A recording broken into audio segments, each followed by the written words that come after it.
کہ ہن تھی فریدا شاد ول مونجھا کو نہ کر یاد ول چھوکاں تھیسن آباد ول اے نینا واسی حکمنی. نعرہ لگایا تھا نا، یا اللہ یا رسول بے نظیر بے قصور والا، اور پھر وہ ایک نظم بھی بنی تھی، اور وہ اصل میں ایک ان کا مزاحمتی رنگ تھا. پیپلز پارٹی کے ساتھ ہم سب کی ایک ایسوسیشن رہی ہے. کل رات تنہا چاند کو دیکھا تھا میں نے خواب میں، محسن مجھے راس آئے گی شاید صدا آوارگی. شاکی شجاع آبادی کے ساتھ ایک یہ بدقسمتی ہوئی کہ جو شاعروں کی اشرافیہ ہے وہ شاکی شجاع آبادی کو قبول نہیں کرتی. خالد مسعود نے فل بدی ایک وہاں دو اشعار سنائے تھے، تو وہ جج پھڑکایا والا شعر اس میں شامل. جہاں پر در بنانا ہو وہاں دیوار کرتے ہیں، ہم اہل دل محبت کو بہت دشوار کرتے ہیں.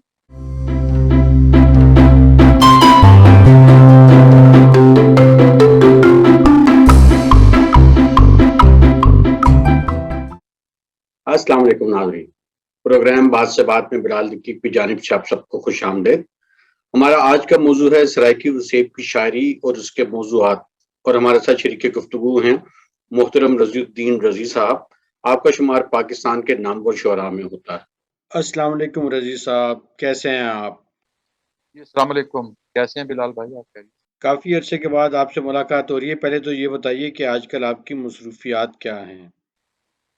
مصروفیت بلال بھائی ہماری مختلف قسم کی مصروفیات چلتی ہیں. ظاہر ہے صحافت تو ایک رزق کا وسیلہ ہے، لیکن اس کے ساتھ ساتھ بنیادی محبت جو ہے وہ ہمیشہ سے شاعری کے ساتھ قلم کے ساتھ ہے.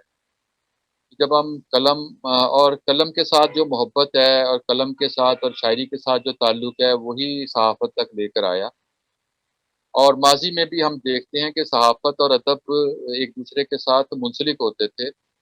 اور جو بھی ادیب اور شاعر ہوتے تھے ہم نے وہ دیکھا ماضی میں وہی صحافت کے ساتھ ہوتے تھے. اس میں بہت ساری مثالیں ہیں. آپ کی سب سے بڑی مثال ہمارے پاس فیض صاحب کی ہے، اور اس سے پہلے محمد علی جوہر ہیں.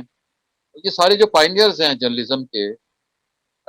ان سب کو ہم نے دیکھا کہ یہ بنیادی طور پر ادیب تھے، شاعر تھے، اور پھر انہوں نے صحافت کو ایک ذریعہ بنایا اپنی بات لوگوں تک پہنچانے کا. پرنٹ میڈیا چونکہ عام ہوتا تھا تو پرنٹ میڈیا کے ذریعے ان سب لوگوں نے اپنی بات، کسی نے شاعری کے ذریعے، جیسا مثلا مولانا ظفر علی خان روزانہ اپنی شاعری کے ذریعے ان کے اخبار میں ان کی بات آتی تھی. اسی طرح اداریے ہوتے تھے جن پر بات آتی تھی، پھر ان میں بحثیں چلتی تھیں، اور وہ بحثیں سیاسی بھی ہوتی تھی، مذہبی بھی ہوتی تھی، اور ہم نے ان میں بہت سی لڑائیاں دیکھی، بہت سے جھگڑے دیکھے. لیکن بات ایک دوسرے سے سمجھنے کے لیے، ایک دوسرے تک اپنی بات پہنچانے کے لیے قلم کا اور صحافت ایک بنیادی تھی. تو میرا بنیادی تعلق، میں پہلے اپنے آپ کو قلم کار سمجھتا ہوں اور بعد میں صحافی سمجھتا ہوں. میں نے اپنی بنیادی شناخت ہمیشہ سے قلم کار رکھی ہے، شاعر رکھی ہے. میرے لیے آنر صحافی ہونا نہیں ہے. صحافت ایک رزق کا وسیلہ ہے، اور آج کل کی صحافت میں بھلا ہم اس میں آنر فیل بھی کیسے کر سکتے ہیں بلال بھائی؟ ہم کون سی بات ہے جو کہہ سکتے ہیں؟ صوفی شاعروں کے حوالے سے یہ مٹی بہت زرخیز ہے. خواجہ غلام فرید کا کلام ہو اور پٹھان خان کی عقیدت میں گونی ہوئی گائیکی، اس نے پورے بر صغیر کو مسحور کر رکھا ہے. آپ خواجہ غلام فرید کی شاعری میں کیا خاص پیغام دیکھتے ہیں جو انہیں باقی شاعروں سے ممتاز بناتا ہے؟ جب ہم صوفیاء کی بات کرتے ہیں اور تصوف کی بات کرتے ہیں اور صوفی شعراء کی بات کرتے ہیں، تو پھر ہمارے پاس ایک طویل فہرست ہے ان لوگوں کی جنہوں نے اپنی شاعری کے ذریعے لوگوں کو محبت کا پیغام دیا. اور یہ پیغام ہمیں بابا فرید سے لے کر خواجہ فرید تک سب کے ہاں دکھائی دیتا ہے. ہمیں ان سب کے ہاں لوگوں سے محبت کا درس ملتا ہے، اور جب وہ لوگوں کے ساتھ محبت کا درس دیتے ہیں تو پہلی چیز ہوتی ہے کہ آپ نفرت کے خاتمے کی بات کر رہے ہوتے ہیں، کیونکہ محبت جو ہے وہ نفرت کی ضد ہے. اس کے ہاں ہمیں جو ریت کے ٹیلوں کا سفر ہے، اس میں جو روہی کے اندر ان کا سفر ہے، روہی میں ان کا قیام ہے، جہاں بیٹھ کر انہوں نے اپنے آپ کو سمجھنے کی کوشش کی، اپنی فکر کو عام کیا، اور وہاں سے انہوں نے جو بات کی، پھر ہمیں اس پیغام کو ہمارے ہاں پہنچانے والے ہیں تو اب پٹھانے خان ہے۔ جب پٹھانے خان کی آواز آتی ہے اور وہ اسی خطے سے آتی ہے، اور اس کے بعد سریا ملتانی کر ہیں جو کہتی ہیں کھڑی ڈینیاں سنے ہیں نہ لوکاں کو، اللہ آن وساوے ساڑیاں چھوکاں کو۔ اب ان دو بنیادی یہ لوگ ہیں جنہوں نے خواجہ صاحب کی فکر کو عام کیا، یا جو اور بہت سارے لوگوں نے ان کا کلام خواجہ صاحب کا عام کیا، اور اس میں ملتان سے چونکہ یہ بات چلی، ملتان سے یہ سارا کچھ عام ہوا، ریڈیو پاکستان ملتان آنے کے بعد یہ سب کچھ لوگوں تک پہنچا، اور اس سے پہلے ریڈیو پاکستان لاہور سے سریا ملتانی کر کی آواز ابھر چکی تھی۔ وہ ریڈیو ملتان بعد میں آیا، وہ پہلے خواجہ صاحب کی فکر کو وہاں سے عام کر رہی تھی۔ تو پھر ہمیں ایک امید دکھائی دیتی ہے، مطلب ہمارے لیے سب سے بڑا خواجہ فرید صاحب کے ہاں مزاحمت اب بھی ہے، انگریزی تھانوں کو اجاڑ دینے کی بات جو انہوں نے کی وہ بھی ان کے ہاں موجود ہے، لیکن جب ہم بہت مایوس ہوتے ہیں اور جب ہم بہت زیادہ اپنی خطے کی محرومیوں کو دیکھ رہے ہوتے ہیں، جب ہمیں پتہ چل رہا ہوتا ہے کہ ایک تخت لاہور ہمارے لیے جس کی بات ہمارے یہاں عاشق گزار نے کی اس خطے میں، کہ تخت لاہور ہمارے خلاف ایک بنا سمبل بنا کہ جس نے حکمرانی کی ہے ہم پر، اگرچہ اس کو ہم اگر اور اینگل سے دیکھیں تو اس میں اور بہت ساری چیزیں آ جاتی ہیں کہ تخت لاہور کیوں ہمارے ہاں ایک استارہ بنا۔ پھر ہمیں خواجہ فرید یاد آتے ہیں، اور پھر ہم وہاں سے سہارا لیتے ہیں کہ ہن تھی فریدا شاد ول، مونجھا کو نہ کر یاد ول، چھوکاں تھیسن آباد ول، اے نینا واسی حکمنی۔ یہ ہے ہمارے لیے، میرے لیے جو خواجہ فرید ہیں وہ یہ ہے ان کی اہمیت۔ محسن غریب لوگ بھی تنکے کے ڈیر ہیں، ملبے میں دب گئے کبھی پانی میں بہہ گئے۔ محسن نقوی کی شاعری جو ہے وہ اس کی ایک اپنی شناخت ہے، ان کی غزل، اور انہوں نے جو اہل بیت کے لیے شاعری کی، اور اس کے علاوہ جو انہوں نے سوشل ایشوز کو ہائی لائٹ کیا۔ تو آپ محسن نقوی کی شاعری کو کیسے دیکھتے ہیں کہ وہ سرائیکی وسیب کی نمائندہ شاعری ہے؟ دیکھیے، محسن نقوی بھی اس خطے کی جو جن آوازوں کا ہم ذکر کرتے ہیں ان میں محسن نقوی صاحب بلا شبہ ایک بہت بڑی آواز ہے، اور محسن نقوی صاحب سے ہمیں یہ اعزاز حاصل ہے کہ ہماری ان کے ساتھ ملاقاتیں ہوئیں۔ وہ جس طرح حوصلہ بڑھاتے تھے یہ انہی کا کمال تھا۔ ان کے بارے میں بہت سارے لوگوں کا نقطۂ نظر مختلف بھی ہے محسن نقوی صاحب کے بارے میں۔ محسن نقوی صاحب کو ایک اور ایج یہ تھا کہ وہ ذکر اہل بیت کے حوالے سے ان کی ایک شناخت تھی، اور وہ انہوں نے اپنی شاعری جو ہے وہ ذکر اہل بیت کے حوالے سے بھی ان کا ایک بڑا نام تھا، اور وہ مجالس بھی پڑھتے تھے، اور وہ پھر بعد میں اسی نفرت کا شکار بھی ہوئے۔ ان کو جس طرح لاہور میں بھرے بازار میں قتل کیا گیا، اور اقبال وہ ایک اس خطے میں ایک ایسے خوبصورت شاعر اور ایسی خوبصورت آواز کو ختم کیا گیا جو محبت کا درس، بنیادی محبت کا درس تھا ان کا، بنیادی ان کی ہمیں جتنی شاعری ہے، ان کے جتنے اشعار ہیں وہ ہمیں محبت کا درس دیتے ہیں۔ وہ ترقی پسند تھے، وہ روشن خیال تھے، انہوں نے ملتان سے ایم اے کیا، ملتان سے ان کی گرومنگ ہوئی، ملتان کے اجلاسوں میں انہوں نے شرکت شروع کی، یہیں سے وہ، لیکن جب تک وہ ملتان میں رہے ایک اسٹوڈنٹ کے طور پر وہ یہاں رہے، انہوں نے یہاں سے گرومنگ کی، انہوں نے یہاں سے ملتان ان کی بنیاد بنی، اور انہوں نے ایمرسن کالج سے اور ان ساری جگہوں سے تعلیم حاصل کی، اس کے بعد یہاں کے اجلاسوں میں شریک ہوتے رہے۔ ان کے دوستوں میں شامل ہیں انوار صاحب، شامل ہیں اسدالدین سید صاحب، شامل ہیں اور بہت سے لوگ اس دور کے جو لوگ ان کی گرومنگ کے عینی شاہد ہیں۔ انہوں نے دیکھا کہ ان کے لیے شاید یہ جگہ، یہ پرواز کے لیے جتنی ان میں طاقت تھی، جتنی ان کے ہاں اڑان کی سکت تھی، اس کے لیے ملتان ایک چھوٹی جگہ تھی۔ محسن نقوی صاحب کو ضرورت تھی کہ ان کے ہاں چونکہ بہت کچھ تھا، کہنے کی صلاحیت بھی تھی، اور ان کے ہاں آگے بڑھنے کی ایک تمنا بھی تھی، لیکن ان کے ہاں جو ایک عاجزی تھی جو میرے جیسے نوجوانوں کو، وہ میں نے ان کے ایک ذکر کیا تھا ایک جائزے میں، تو محسن نقوی صاحب کا خط آیا شکریہ کا، کہ میرے لیے ایک بہت بڑی بات تھی کہ میں ایک نوجوان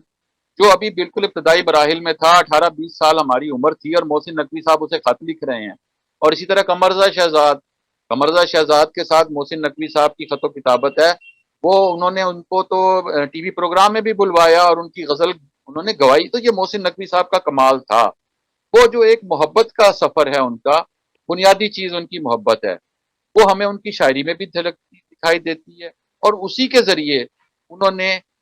اس خطے کو، اگر ہم یہ کہیں کہ محسن نقوی دوسرا بڑا نام ہے اس خطے کا، خواجہ صاحب کے بعد آپ نے جو ترتیب رکھی ہے کہ محسن نقوی صاحب نے اس خطے کو متعارف کرایا. اگرچہ اور نام ہیں، ارش صدیقی ہمارے شہر کی پہچان ہیں جنہوں نے لیکن ارش صاحب ایک نظم ہے جو ان کی عوامی سطح پر مقبول ہوئی، دسمبر والی. محسن نقوی عوامی سطح پر بہت مقبول ہوئے. باقی ان کے ہاں جو بنیادی پیغام محبت کا تھا، وہی محبت کا پیغام ہمارا اثاثہ ہے. لیکن میں ایک چیز ان کی جو مجھے بہت پسند ہے، اس میں کسی کو ایک آدھ فنی خامی بھی نظر آتی ہے، لیکن وہ جو انہوں نے ایک نعرہ لگایا تھا نا، یا اللہ یا رسول بے نظیر بے قصور والا، اور پھر وہ ایک نظم بھی بنی تھی. اور وہ اصل میں ایک ان کا مزاحمتی رنگ تھا. پیپلز پارٹی کے ساتھ ہم سب کی ایک ایسوسیشن رہی ہے، ماضی میں رہی ہے. اب بہت سے لوگ مایوس ہو چکے، بہت سے لوگ ابھی تک اس ڈور سے بندھے ہوئے ہیں. لیکن مایوسی بھی وہیں ہوتی ہے، غصہ بھی وہیں آتا ہے جہاں محبت ہوتی ہے. ہم نے اپنی بہت ساری جو زندگیاں ہیں وہ کچھ امیدوں پر گزار دیں. ہم نے کچھ لوگوں کو اپنا ہیرو بنایا، ہم نے کچھ لوگوں کو کی فکرز کے ساتھ اپنے آپ کو جوڑ کے دیکھا. ہم نے دیکھا کہ بھٹو خاندان نے قربانیاں دی، اور ہم نے ان بھٹو خاندان کی جو قربانیاں تھیں اور بھٹو خاندان نے جس طرح اس ملک میں، بھٹو صاحب نے اور اس کے بعد محترمہ بے نظیر بھٹو نے، تو یہاں آ کر محسن نقوی کے ساتھ ہماری ایک اور ایسوسیشن بنتی ہے. اور پھر وہ جو یا اللہ یا رسول والی ان کی ایک نظم جو ہے جس کا میں نے ابھی حوالہ دیا، وہ بنیادی طور پر دھاندلی کے اس نظام اور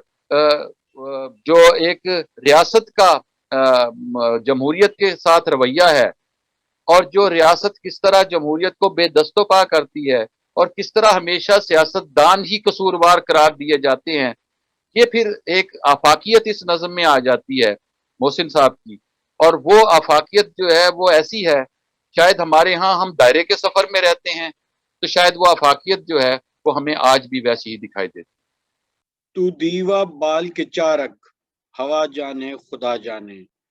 شاکر شجاع آبادی کی شاعری سرائکی وسیب کے مسائل کا بھرپور احاطہ کرتی ہے. آپ بحیثیت مجموعی ان کی شاعری کو کس نظر سے دیکھتے ہیں، اور آپ کو ان کی شاعری کا کون سا پہلو زیادہ بھاتا ہے یا زیادہ نمایاں لگتا ہے؟ شاکر شجاع آبادی کے ساتھ ایک یہ بدقسمتی ہوئی کہ جو شاعروں کی اشرافیہ ہے وہ شاکر شجاع آبادی کو قبول نہیں کرتی. لیکن ایک ہوتی ہے عوام کی آواز.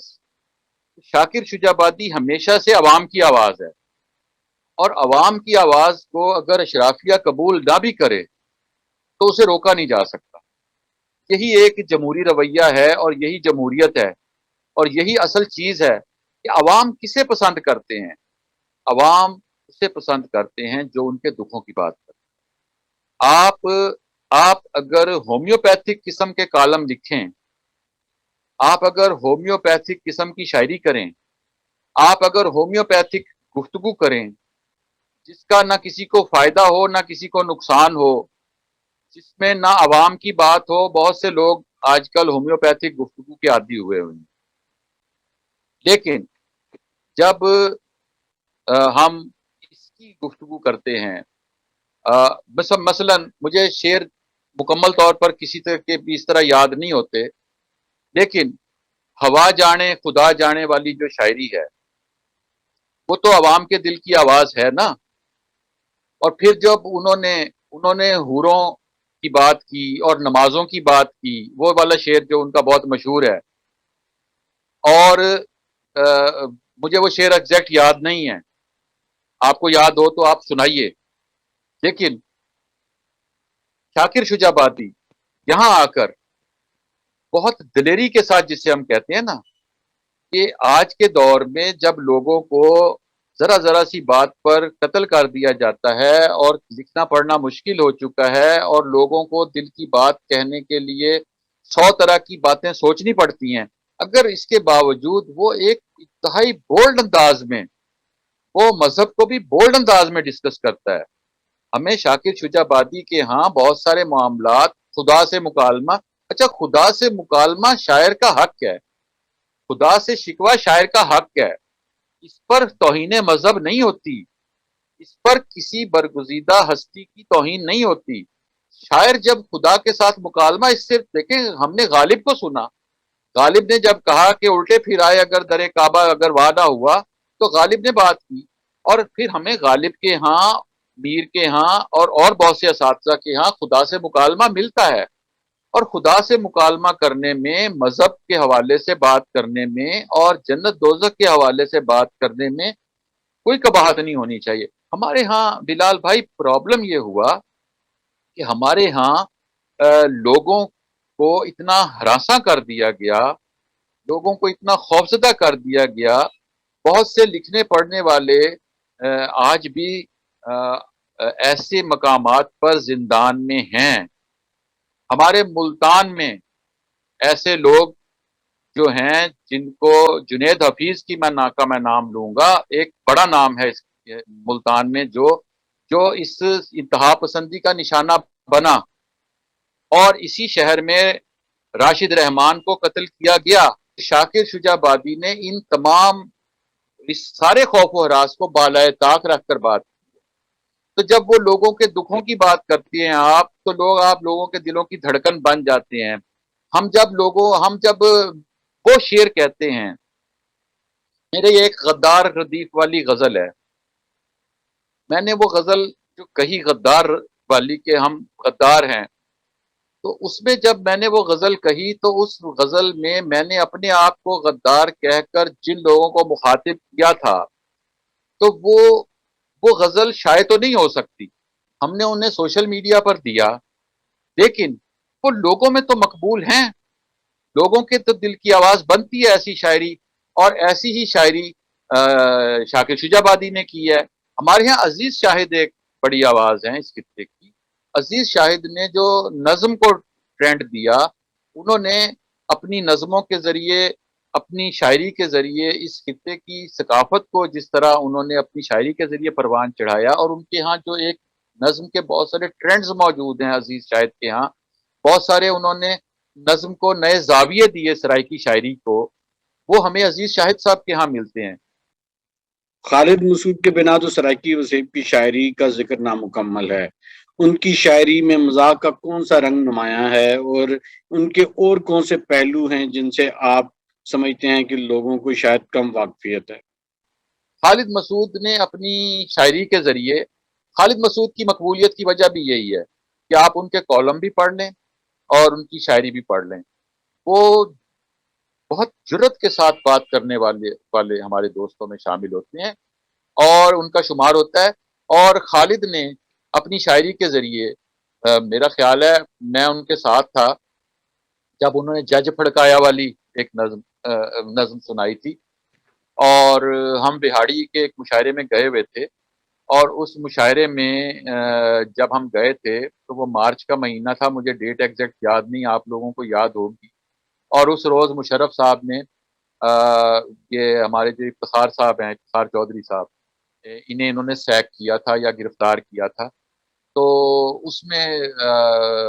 خالد مسعود نے فی البدی ایک وہاں 2 اشعار سنائے تھے، تو وہ جج پھڑکایا والا شعر اس میں شامل تھا۔ پھر خالد کے ہاں جو ایک پیروڈی ملتی ہے، خالد نے اپنی شاعری میں پنجابی کا تڑکا لگایا، اور انہوں نے شاعری کا ایک نیا اسلوب دیا۔